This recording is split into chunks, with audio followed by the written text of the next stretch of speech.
আমাদের এবারের পর্ব বাংলার তাজমহল নিয়ে। এই পর্বে আমি তাজমহল ভ্রমণের বিষয় নিয়ে বিস্তারিত জানাবো, যাতে এই তাজমহল ভ্রমণের বিষয়ে আপনার মধ্যে আর কোনো প্রশ্ন না থাকে। এটা হচ্ছে তাজমহল প্রবেশের টিকিট কাউন্টার। এখান থেকে টিকিট নেবেন। প্রতিজনের টিকিট বর্তমানে 200 টাকা করে। আপনি এই টিকিটের মাধ্যমে একই প্রতিষ্ঠানের দুইটি দর্শনীয় স্থান দেখতে পারবেন। সেটি হচ্ছে রাজমণি ফিল্ম সিটি। এই ফিল্ম সিটি তাজমহল থেকে 10 মিনিটের দূরত্ব। আমরা প্রথমে তাজমহল দেখাবো, তারপরে ফিল্ম সিটি দেখাবো। তাজমহলের প্রায় 18 বিঘা জমির উপর নির্মাণ করা হয়েছে। বাংলার তাজমহলে আগ্রার তাজমহলের মতোই 4টি কোণে 4টি বড় মিনার রয়েছে। তাজমহলের অভ্যন্তরে দারুণ সব মোড়ানো পাথর দিয়ে টাইলস করা, এটি চারদিকে ফুলের বাগান দিয়ে ঘেরা।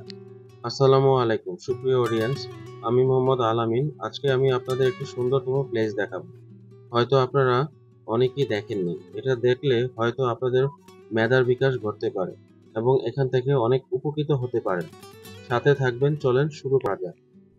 পৃথিবীর প্রাচীন সপ্তাশ্চর্যের মধ্যে অন্যতম ভারতের আগ্রা তাজমহলের মতো করে বাংলাদেশের নারায়ণগঞ্জ জেলার সোনারগাঁও উপজেলার পেরাবো গ্রামে নির্মাণ করা হয়েছে বাংলার তাজমহল বা দ্বিতীয় তাজমহল। নারায়ণগঞ্জের শিল্পপতি চলচ্চিত্রকার আহসানুল্লাহ মনি এই তাজমহল তৈরি করেন। 2003 সালে আনুষ্ঠানিকভাবে তাজমহলের নির্মাণ কাজ শুরু হয় এবং 2008 সালের ডিসেম্বর মাসে এটি সর্বসাধারণের জন্য খুলে দেওয়া হয়। বাংলার তাজমহল নির্মাণের আসল তাজমহলের সাথে সর্বোচ্চ মিল রাখার চেষ্টা করা হয়েছে। তাজমহলের প্রধান ভবন দামি স্বচ্ছ পাথরের মোড়ানো। বাংলার তাজমহলের অভ্যন্তরে আহসানুল্লাহ মনি এবং তার স্ত্রী রাজিয়া কবরের স্থান সংরক্ষণ করা আছে। আগ্রার তাজমহলের মতোই মূল ভবনের 4 কোণে 4টি বড় মিনার রয়েছে। আরও ভবনের সামনে রয়েছে পানির ফোয়ারা, ফুলের বাগান এবং দর্শনার্থীদের জন্য বসার স্থান। এছাড়া তাজমহলকে ঘিরে গড়ে উঠেছে বিভিন্ন হস্তশিল্প সামগ্রী ও জামদানি শাড়ি ও মাটির গহনা সহ আরও বিভিন্ন পণ্য সামগ্রীর দোকান। প্রকল্পটির জন্য ব্যয় হয়েছে প্রায় 50 লক্ষ টাকা।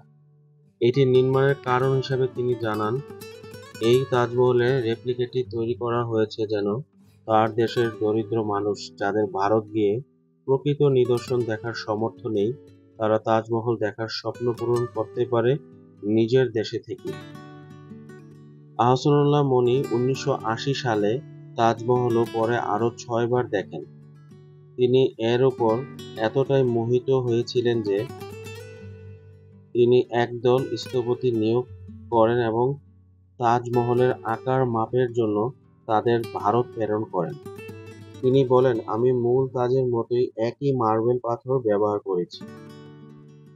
ঢাকা থেকে বাংলার তাজমহলের দূরত্ব মাত্র 30 কিলোমিটার। ঢাকা চট্টগ্রাম মহাসাগর দিয়ে যাওয়ার কুমিল্লা দাউদকান্দি অথবা সোনারগাঁগামী বাসে চড়ে মদনপুর বাসস্ট্যান্ডে এসে সেখান থেকে সিএনজি বা অটোরিকশা জনপ্রতি 25 থেকে 30 টাকা ভাড়ায় তাজমহল দেখতে যাওয়া যায়। এটি সোনারগাঁয়ের দর্শনীয় স্থানগুলোর মধ্যে অন্যতম একটি স্থাপনা। এছাড়া তাজমহলের টিকিটে আপনি দেখতে পারবেন রাজমণি ফিল্ম সিটি, যেখানে আছে বাংলার চলচ্চিত্রে ব্যবহৃত নির্মাণে বিভিন্ন ক্যামেরা ও যন্ত্রপাতি এবং শুটিং করার সেট, পিরামিড সহ আরও অনেক কিছু। রাজমণি ফিল্ম সিটি, এই জায়গাতে পূর্বে বাংলার চলচ্চিত্রের শুটিং করা হতো এবং এখনও শুটিং করা হয়। ভেতরে প্রবেশ করার পর প্রথমেই হাতের ডান পাশে দেখতে পাবেন এই ভবনটি। এর ভিতরে বড় 2টি ঘর রয়েছে। শুটিং সেট তৈরি করে শুটিং করা হতো। এখানে কোন ছবির শুটিং করা হয় সেটা উল্লেখ করা হয়েছে। এছাড়া এই ভবনে আছে বেহালার বাসর ঘর এবং রঙিন মাছ। এই ভবনে আরও রয়েছে বাংলার চলচ্চিত্রে যেসব ক্যামেরা দিয়ে শুটিং করা হতো সেই সব ক্যামেরা এবং যন্ত্রপাতি। এছাড়া এই ফিল্ম সিটিতে আছে মিশরের আদলে তৈরি একটি পিরামিড। এই পিরামিডদের নিচে রাখা হয়েছে বেশ কিছু মমির প্রতিকৃতি। এই ফিল্ম সিটিতে আরও দেখতে পাবেন ক্ষুদিরামের ফাঁসির মঞ্চ। এটা সম্ভবত ক্ষুদিরামের ফাঁসির মঞ্চের আদলে তৈরি করা হয়েছে। ভারতের স্বাধীনতা সংগ্রামে আত্মবলিদানের গৌরব গাথা রচনা করা এক সর্বকনিষ্ঠ অমর বিপ্লবী ক্ষুদিরাম বসু ভারত থেকে ব্রিটিশ শাসন উৎখাত করার জন্য সশস্ত্র বিপ্লবে অংশ নিয়ে দেশের জন্য নিজের প্রাণ ত্যাগ করতে পিছপা না হওয়া এক তরুণ, যিনি মৃত্যুর মুখে দাঁড়িয়ে জীবনের জয়গান গাওয়া এক অসম সাহসী প্রতিবাদী যুবক। তিনিই প্রথম বাঙালি বিপ্লবে যাকে ব্রিটিশ সরকার ফাঁসি দিয়েছিলেন। কিশোর বিপ্লবী ক্ষুদিরামের ফাঁসির ভারতীয় জনমানুষের স্বাধীনতা আন্দোলনের পথে একটি নতুন যুগের সূচনা করে। এই ফিল্ম সিটিতে আপনারা আরো অনেক কিছু দেখতে পারবেন। সেগুলো হচ্ছে পাখির একটি জায়গা আছে, সেখানে পাখি রাখা আছে।